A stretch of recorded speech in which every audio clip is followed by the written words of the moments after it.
በተለያዩ ማህበራዊ ድረገጾች ላይ መነጋገሪያ የነበረው የመቅዲ ከኢቢኤስ መልቀቅ ነው። መቅዲ ለአንድ ወር ረፍት ላይ እንደነበረች አንስተነው ነበረ። የአንድ ወር ረፍቱ አልቆ በዚህኛው ሳምንት ላይ ግን ከኛ ጋር ትቀላቀላለች ብለን ነበረ እኛ ያሰብነው። ግን መቅዲ ልክ የአንድ ወር ረፍቷ እንዳለቀ መልቀቂያ ወደ ጣቢያው አስገብታ ነበረ። ጣቢያው ላይ ግን ሁላችንም ማህበራዊ ድረገጽ ላይ ይህንን ነገር አየነው፣ ደንግጠናል። እኔ በግዴ ደንግጬ ነበር እውነት ለመናገር። እኔንም እንደዛ። ሰላም የተወደዳችሁ የተከበራችሁ የዚህ ቻናል ቤተሰቦች እንደምን አላችሁ? እንግዲህ ለተወሰነ ጊዜ እንግዲህ ቪዲዮ መልቀቅ አቁመናል እና ዩቲዩብም እንግዲህ የሪያክሽን ቪዲዮዎች እየለቀቁ አይደለም እና እንግዲህ ዩቲዩብም እንግዲህ ምን እንዳጠፋው አላውቅም፣ ቪዲዮ እንዳይታይ እያደረገው ነው እና አካውንቴንም እንግዲህ ወደ ቀድሞ ለመመለስ እንግዲህ ቪዲዮ ላይክ እና ደስ ያላችሁን ነገር ሀሳባችሁን ኮመንት፣ ኢሞጂም ከፈለጋችሁ የፈለጋችሁትን ነገር ኮመንት ላይ ብታስቀምጡልኝ ደስ ይለኛል። እና ዛሬም እንደተለመደው አሪፍ የሆኑ ቪዲዮዎችን ይዘን መተናል። ቪዲዮዎችን እንግዲህ አብረን የፈታ ዘና ያለ ቆይታ እናደርጋለን። ለዚህ ቻናል አዲስ ከሆናችሁ ሰብስክራይብ፣ እንደ ቪዲዮ ከተመቻችሁ ላይክ ማድረግ እንዳይረሳ። እንዲሁም ማንኛውም አይነት ጥሩ የሚሆን መጥፎ አስተያየት ከተሰማችሁ ደስ ያላችሁን ነገር ኮመንት ላይ ማስቀመጥ ይቻላል። እና እንግዲህ ከአሁን በኋላ እንግዲህ ላለመጥፋት እሞክራለሁ። የእናንተም ድጋፍ አይለኝ ለማለት ያክል ነው። እና በተለይ ይህ ቪዲዮ መጀመሪያ የሚደርሳችሁ ሰዎች ቪዲዮ ላይ ካርጋችሁ ደስ ያላችሁ ነገር ኮመንት ላይ እንግዲህ ብታስቀምጡልኝ ቪዲዮም እንግዲህ ብዙ ሰው ጋር እንዲደርስ ያደርግልኛል እና ይህንን በማድረግ እንግዲህ ቪዲዮን እንጀምራለን። መልካም ቆይታ። መቄዶንያ ላይ ቀርበው የተለያዩ ሰዎች የተለያየ ሀሳባቸውን አስተላልፈዋል እና ፋንቱ ማንዶዬ ደግሞ እንግዲህ ስለ በፊት ህይወቱ እንግዲህ የተለያዩ ፕሮግራሞች ላይ ሰምታችሁ ሊሆን ይችላል እና በጣም አስከፊ በጣም ሱስ ውስጥ ነበር፣ የመጠጥ እና የተለያዩ ሱሶች ውስጥ ነበር እና የሆነ ጊዜ እንደውም ሲናገር በጣም ያው እሱም ለሰዎች አስተማሪ እንዲሆን ብሎ ስለተናገረው ያው ይሄን ያህል ስለተናገረው እኔም ያንን ብናገረው ችግር የለውም ብዬ ስላሰብኩ ነው። እና የጠጅ ሱስ በጣም ነበረበት እና በቃ የጠጅ ቤት ጠጅ መጠጫ ብር አጥቶ እና ከቤተክርስቲያን ከሚሰጠው ቤተክርስቲያን ውስጥ ገብቶ አንስቶ ሁላ ሄዶ ነበር እና ምን ያህል አስከፊ ነገር ውስጥ እንደነበረ ያሳያል። እና እዚህ ጋር የተያዘ እንግዲህ አንድ ጥሩ የሆነ መልእክት አስተላልፏል እና መልእክቱን እንየውና እስኪ ተመልሰን እንመጣለን። ይህ ልጅ ሲጋራ ሲያጨስ አይቷል፣ ጫት ስቅም አይቷል። ያንተ ልጆች እንዴት ነበሩ? እኔ እንግዲህ ወንዱ ልጄ ነው። እኔ መጠጥ ሳቆም እሱ አልተውም ነበር። ሲጋራም ያጨስ ነበር፣ መጠጥም ጫትም። በኋላ እኔ ከተውኩ በኋላ ነው ትልቅም የሆነው የጀመረውም እና ልመክር ቁጭ አድርጌው ለሱ ቢራ እኔ ለስላሳ ይዤ ቁጭ ብለን ስማ እኔ መጠጥ ትቻለሁ፣ አሁን ሰው ሁሉ ያከብረኛል፣ እንደ ድሮ የሰካራም ልጆች አትባሉም፣ እኔ አሁን እንደዚህ ጨዋ ሆኛለሁ፣ እባክህ መጠጥ ተው አልኩት። ኧረ እባክህ እኔ ያላቅምና ነው፣ አንተ እኮ እስኪ በቃ ጠጥተህ ነው ያቆምኩ፣ እኔም ሲበቃኝ ያቆማለሁ አልኩ። በልጅነት ያጥቶኛል። ገና የምጠጣበት ዓመት አለ። አዎ በቃ እንደዛ ሲለኝ ምን መልስ አለ? እሺ በቃ ጠጣ አልከው? ቀጥል አልኩት። ምንም ማድረግ አልችልማ። እኔ ታጠጣስ ብለው እንደውም ፊት ለፊት ቢጠጣ ይሻለኛል። ትንሽ ረፍት ማገኘው ሲያስሩልኝ ነበረ። ብዙ ጊዜ ስለሚታሰር እገላገል ነበር። ለምን ከታሰረ በሰላም እንቅልፍ እንተኛለሁ። ምክንያቱም የሚታሰርበት ቦታ መጠጥ ስለማያገኝ፣ መጠጥም የለም፣ በመንግስት ቁጥጥር ስር ነው። እኔም ጥሩ እንቅልፍ ተኛለሁ። ለምን ለመንግስት አስረክቤያለሁ። መጠጥ ካልጠጣ ግን ቤት ካለ እስር ቤት ከሌለ ግን ጩኸት በሰማው ቁጥር ቤት እንደማይገባ አውቃለሁ። ሊነጋጋ ሲል ነው የሚመጣው እና አንድ ነገር አረጉት ብለህ ትደነግጣለህ። ልጅ ነው ግን በልጅነቱ አንተን ማየቱ ነው እንዲህ አይነት ህይወት እንዲመርጥ ያደረገው። ለልጅህ መጥፎ አርአያ አስተላለፍኩት። እኔ ነኝ የበደልኩት እኮ። በቃ ቀጥል ያልኩትም ለዚህ ነው። እኔን ባያይ ኖሮ ከምን አመጣህ ሆለው አለዋ። እኔ አልጠጣም፣ አንተ ከየት መጥተህ ነው እንደዚህ የምትጠጣው እላለሁ። እኔ ጠጥቼ መስመር አሳይቼ ታሪኬን አውቆት እዚህ ቤት ይጠጣ ነበር እያሉት ይሄ ልጅ ሲጋራ ሲያጨስ አይቷል፣ ጫት ስቅም አይቷል። ይሄ ሁሉ ታሪክን ያውቃል። ስለዚህ እኔን አርማ ይዞ ነው የሚነሳው። ቪዲዮን እንዳያችሁት ነው እና ወላጆች ከመሆናችሁ በፊት ልጆቻችሁን እናንተን መስሎ የማትከፉበት ማንነት ገንቡ ይላል እና በጣም ጥልቅ ሀሳብ ነው። ምክንያቱም ልጆቻችንን በጣም ይሄ በትምህርታቸው ጎበዝ፣ መንፈሳዊ ህይወታቸው ላይ በጣም ጠንካራ፣ በሁሉም ነገር ጥሩ የሆኑ ልጆችን መገንባት እንፈልጋልና ያንን ነገር እኛ ጫና እናደርግባቸዋለን። ግን ከልጅነታቸው ጀምሮ ልጆችን እኛን መስሎ ነው የሚያድጉት እና እኛ ላይ የሌለውን ማንነት ልጆቻችን እንዲያመጡ መጠበቅም የለብንም እና ፋንቱ ማንዱዬ እንደውም በጣም ጥሩ አድርጎ ነው ይህንን መልዕክት በጣም ለብዙ ሰው ይጠቅማል ብዬ አስባለሁ። አንዳንዴ አልሰሙንም አላዩንም ብለን የምናደርጋቸው ድርጊቶች ራሱ ልጆች አይምሮ ላይ ተቀርጾ ያንን ነው ነገ የሚሆኑት፣ ያንን ነው ተግባራዊ የሚያደርጉት እና እሱም እንግዲህ ልጁ ያየውን ከሱ ነው ወደ ልጁ የተላለፈው እና በመንፈሳዊም በዓለማዊ ህይወታችንም ጠንካራ ብንሆን የሚወለዱትም ልጆች እኛን መስሎ ነው የሚያድጉት እና አንዳንዴ ያላሳየናቸውንም አንጡ ማለትም ተገቢ አይደለም። እኛ በመልካም መንገዶች ስንሄድ፣ እኛ መልካም ስራ ስናደርግ ማሳየት አለብን። እኛም ልንመራቸው ይገባል። እኛን በማየት ነው እነሱ ሊቀረጹ የሚችሉት እና አንዳንዴ አርግ ሲባል ብቻ ሲሆን በማየት ነው ልጆች የሚሆኑት እና በጣም ጥልቅ ሀሳብ ነው እና ለብዙ ሰው መልዕክት ለእኔ ራሱ በጣም ያስገረመኝ ሀሳብ ነው እና በቀጣይ ቪዲዮ እናልፋለን። በተለያዩ ማህበራዊ ድረገጾች ላይ መነጋገሪያ የነበረው የመቅዲ ከኢቢኤስ መልቀቅ ነው። መቅዲ ለአንድ ወር እረፍት ላይ እንደነበረች አንስተነው ነበረ። የአንድ ወር እረፍቱ አልቆ በዚህኛው ሳምንት ላይ ግን ከኛ ጋር ትቀላቀላለች ብለን ነበረ እኛ ያሰብነው። ግን መቅዲ ልክ የአንድ ወር እረፍቷ እንዳለቀ መልቀቂያ ወደ ጣቢያው አስገብታ ነበረ። ጣቢያው ማኔጅመንት ጋር ከኤችአር ጋር ንግግር ላይ ነበረች። ያንን ንግግሯን ለመቋጨት ሰኞ ላይ ቀጠሮ ነበራቸው።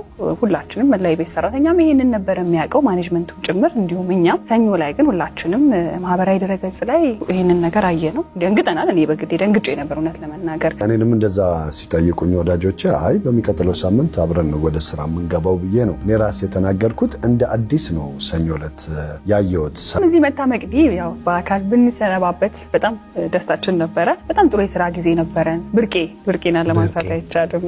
ከቀን ጀምሮ እስከ ሌሊት ብቻ መሳቅ አይደክመንም። መሳቅ፣ መጫወት፣ ደስ የሚሉ ጊዜያቶች ነው የነበሩንና ሰኞ ዕለት ባየኑ ነገር ሁላችንም ያልጠበቅነው ነገር ስለሆነ ሁላችንንም ትንሽ ስሜታችንን እንትን አድርጎታል። እኔ እየተማርኩ የመጣው ሰው ነኝ እና ከሷም ተምሬያለሁ። እሷም ደግሞ በስራዋ ላይ ኢምፕሩቭ እያደረገች በጣም ደስ የሚሉ ስራዎችን በሁሉም ደረጃ እየሰራች የመጣች ሰው ነች። በጣም የሚገርም ችሎታ የነበራት ባልደረባችን ናት። የእውነት ብዙ ነገሮችን ሰርታለች። ትልቅ አሻራ ነበራት በእሑድም በኢቢኤስ ላይ። እሱን አለማድነቅ ንፉግነት ነው ብዬ ነው ማስበው። ለመቅዲ መልካሙን ሁሉ እንዲገጥማት እንመኛለን። በሄደችበት ሁሉ መልካሙን ሁሉ ይግጠማት። እኛ አለን እንግዲህ ሾው ይቀጥላል ማለት ጠበቀና በጣም አነጋጋሪ ነበርና ብዙ ሰው ያልጠበቀው ይሆናል ብሎ ያልታሰበ ጉዳይ ስለሆነ በጣም አነጋጋሪ ሆኗልና እንግዲህ የስራ ባልደረቦቿም እንግዲህ አናቀም ነበር እና እንግዲህ ኢቢኤሶችና አባይ ቲቪዎች እንግዲህ ያው ፉክክር ላይ ናቸው። በጣም ከባድ ፉክክር ላይ ናቸውና እንግዲህ አዳዲስ ነገሮች እያየን ነው። እሺ ሴት የወባ ትንኝ ይላል። እስኪ እንስማ። አሁን ሴት የወባ ትንኝ ገደልኩ ብሎ ለጓደኛዬ ነግሯል። እንዴ ሴት እንደሆነች እንዴት አወቅ ይሏል። ያው ኪሴ አካባቢ ነው ያገኘኋት ብሎ ረፈ። ኧረ ወንዶች ሴትን ልጅ እንደው በዚህ ልክ ገንዘብ ወዳጅ አታድርጉ ታው። በከባድ ምርመራ ነው እዚህ ደረጃ የደረሰውና እኔ ራሱ ትንኝ እንዴት ወንድና ሴት ይለያል ብዬ ነበር። አሳማኝ ማስረጃን ያቀረበው። አንቺ ይሄ ጎረቤትሽ እንዴት ነው ያማረበት? ደግሞ መኪና ገዛ። ቡና ያፈላው ያበሰልኩትን ሰውዬ ልቀቅ። እኔ የምልህ አቤት። ጎረቤት ቡና ጠጣ እያለች ነው። እርር ብሏል። ጨጓራ መቃጠሉ ነው። ወይኔ እኮ ቡና ትቻለህ። ደግ አደረክ። አንድ ሪሰርች እየሰራው እኮ ወንዶች ምን አይነት ሴት ይወዳሉ የሚለውን እያጠና ምን አይነት ሴት ትወዳለህ? እኔ ያው ቀሚስ ምን ለብስ ሴት ነው የምወደው። የኔ ነገር እረስቼው እኮ ነው። ስፖርት ደግሞ የምትሰራ ሴት አሁን ከጅም መመለስ እኮ ነው። የክም ባይሴፕስ እና ትራይሴፕስ። አንቺ ምንም አልቀረኝ። እኔ ግን ያው ባለሙያ ሴት ነው የምወደው። እሱ በይ ባለፈው የጣልኩትን ጠጅ የት የጣልሽውን ጠጅ ምን ላድርገው? ትናንሹ እነዚህ ልጆች ተወናቸውም ስክሪፕታቸውም በጣም አሪፍ ነው። ዩኒቨርሲቲ ያለው በየቀኑ ነበር መቅመው እና በየቀኑ ከመቃም የተነሳ ማረሳው ማታ አንድ ቀልተኛ ስል ጸለይኩ እና የጸለይኩት ባክና አምላኬ በየቀኑ እንደዚህ ከምቅም እንደዚሁ እንደመረቀንኩ አስቀረኝ ብዬ ጸልያለሁ። አንዳንዴ ግን ከምር ፈጣሪ ግን አንዳንድ ጸሎታችን የሚያስቀጽፍ አይነት ጸሎት ነው የምንጸልየው እና አንዳንዴ ፈጣሪ አለማወቃችንን ደካማነታችንን አይቶ ስለሚያልፈን ነው እንጂ እኔ ከበድ ያለ ጸሎት ነው እና አሁን እንግዲህ ያ ሁሉ ነገር አልፎ እንግዲህ ለዚህ ማድረግ የበቃው ናቲ እንግዲህ ከዛ አይነት ህይወት ውስጥ ወጥቶ ነው እና አሪፍ ነው። ለማንኛውም ግን ጸሎቱ የሚገርም ነው። እናንተስ ምን ምኞት ነበራችሁ ይላል። እስኪ እንስማ። ሳድግ ለእናቴ ቤት ገዛለሁ ብዬ ይኸው ልጄን ይዤ እሷ ቤት ነው ያለው። እንኳን ጭራሽ ቤት መግዛት አሁን ላይ በቃ ተከራይቶ መኖርም ምን ያህል ከባድ እየሆነ እንደሆነ የምታዩት ነው እና አሪፍ አገላለጽ ነው። አንተስ እንደዚህ አዝናኝ ምኞት ካላችሁ ያልተሳካ ኮመንት ላይ ብታስቀምጡልኝ ደስ ይለኛል። ያምራል ተፈጥሮሽ ያምራል ተፈጥሮ ቅጣት በኩላሊት ነው ብዬሻለሁ። ሰምተሻል? በኋላ አልሰማውም ምናምን እኔ አይሰማም ነጋ ኩላሊቴ መልሺ። ቅጣት በኩላሊት ነው፣ ኩላሊቴ መልሺ። ምን አባህን ሳገባህ አው ግን አይረሳም። በቃ አያስኖራችሁም እና በጣም ከባድ ነው ከምር። እንደዚህ አይባልም ግን ይሄ የከፋ ነው እውነት። እሺ ወቸ ጉዶች እንግዲህ መቄዶንያ ላይ ቀርበው ነበረ። እንግዲህ ገንዘብ እያሰባሰቡ ነበር እና አንድ አዝናኝ አጋጣሚ ተፈጥራ ነበር። ዮንዚማ ኮር ይላል። ዮንዚማ እንግዲህ ዛሬ ሁላችሁ በምትችሉት አሁን ብር ይዛችሁ ደውሉልን። ብር ይዛችሁ ደውሉልን። ውሃ ነው ያነሳው። ምን አለበት ይመስለኛል የእሱ ውሃ ሌላ ቦታ ነው እንግዲህ የእሷን አንስቶ ሊጠጣበት ነበር እና ዮንዚማ እንግዲህ ፖድካስቱ ላይ ራሱ በቃ የሆነ ሰዓት በሀሳቡ ይሄዳል። ከሄደ በቃ በዛው ነው የሚሄደው እና አንዳንዴ ካዶ ነው እንጂ እዛ ያለው በሀሳብ ይሄዳል። ማይ ግን ጥሩ ስራ አልሰራሽም ብሎ ለመናገር ምን አለበት እዚህ ላይ እንኳን ብታልፊ ያስቡ። በኢትዮጵያ ሁሉ ነው ቀጥታ ስርጭት እየተላለፈ ያለው እና ከባድ ነው። ሲንቀጥለው ሁሉም ባንኮች ይደውሉ፣ ይደወል በ09 እንዳፈዙ እጄ ፒንክ ሊሆን ትንሽ ነገር ሎፍት ያሉ ሞከረ።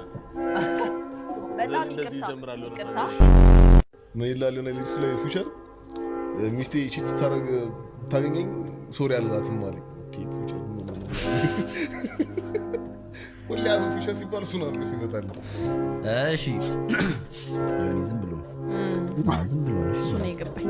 እንግዲህ ሁሌ የሚያዝናና ሰው ነው እና እንግዲህ ጉር ላይ መኖሩ እንግዲህ እንደዚህ አንዳንድ ነገሮችን እየፈጠረ እንግዲህ ፈታ ያደርገናልና ቀልዶቹ ራሱ በቃ በጣም ከበድ ያሉ ቀልዶች ነው የሚቀልደው እና አሪፍ ነው። በዚሁ ቀጥል እንበርታለን። ሶሻል ሚዲያ ላይ ማልፖስታቸው 2 ነገሮች አሉ። አንደኛው ገንዘብ ሲሆን ሁለተኛው ደግሞ ፍቅረኛዬ ነው። በአስተሳሰብ የበሰልኩኝ ሰው ሆኜ ሳይሆን ስለሌለኝ ነው። እኔን ማንም አልጠበቀም። እሺ ስራ ስትጀምር የሰፈር ፈላው ይችላል። ስኳር አለ እንዴ? ደም ግፊት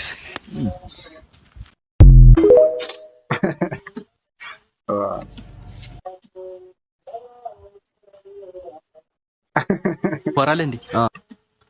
አንዳንዴ ግን ልጆች የሚጠይቋቸው ጥያቄዎች ካለማወቅ የሚሆን በጣም ደስ የሚሉ ናቸው እና ጥያቄዎች ናቸው እና አሪፍ ማስታወሻ ነው። ደም ግፊት